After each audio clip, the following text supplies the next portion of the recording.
ఇదే నా పల్లెటూరు, ఇదే నా తల్లిగారు, మా ఊరి పాడి పంట రాములోరి దీవెనంట.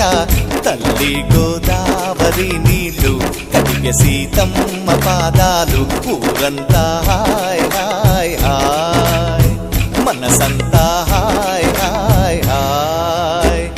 ఇదే నా పల్లెటూరు, ఇదే నా తల్లిగారు, మా ఊరి పాడి పంట రాములోరి దీవెనంట.